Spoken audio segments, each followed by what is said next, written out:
সাতক্ষীরার প্রাণসায়ের খাল দখল ও দূষণে অস্তিত্ব সংকটে পড়ায় এবং আদালতের আদেশ বাস্তবায়নের প্রেক্ষিতে সুবিধাভোগীদের মতামত নিতে আজ ৬ আগস্ট সাতক্ষীরা কেন্দ্রীয় পাবলিক লাইব্রেরি হলরুমে এক মতামত সভা অনুষ্ঠিত হয়।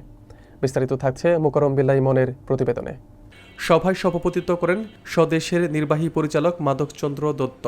প্রধান অতিথি হিসেবে উপস্থিত ছিলেন পরিবেশ অধিদপ্তরের সহকারী পরিচালক সর্দার শরীফুল ইসলাম। বিশেষ অতিথি ছিলেন পরিবেশ উন্নয়ন সংঘের সভাপতি পল্টু বাসার এবং ক্রেসেন্টের নির্বাহী পরিচালক AKM আবু জাফর সিদ্দিকী।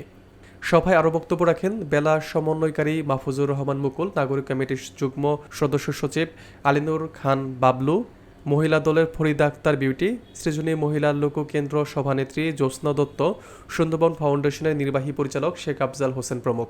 বক্তারা বলেন, একসময়ের প্রাণসায়ের খাল এখন ময়লার ভাগাড়ে পরিণত হয়েছে। জলাবদ্ধতা নিরসন ও পরিবেশ রক্ষায় খালটির পুনরুদ্ধার অপরিহার্য। অবৈধ দখলদার উচ্ছেদ ও বর্জ্য ফেলা বন্ধ না করলে খাল বাঁচানো সম্ভব নয়। খালের জন্য নেমেছি এবং যতক্ষণ আছি এই খালের জন্য আমরা কাজ করে যাব। ওই নদীতে যাবে, ওই নদীর ভাটা এখানে আসবে, তাহলে কি হবে? যে পলিটা জমতেছে, এটা অতিরিক্ত স্রোতের কারণে পলিটা পরিষ্কার হয়ে নেমে যাবে। শব্দ দূষণ, আমরা সাতক্ষীরার মানুষ আসলে জন্ম থেকেই জল সীমান্ত, আর কতকাল জলবো বলা। রায়চৌধুরী যিনি পেন হাই স্কুল তৈরি করেছিলেন, পৌরসভা তৈরি করেছিলেন, এই দিঘি খনন করেছিলেন, নদী খনন আসছে, আমরা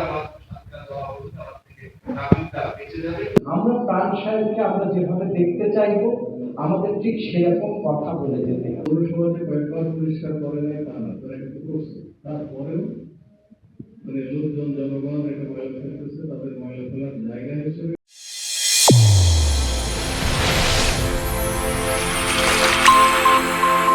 চ্যানেল A1 হৃদয় রেসপন্স।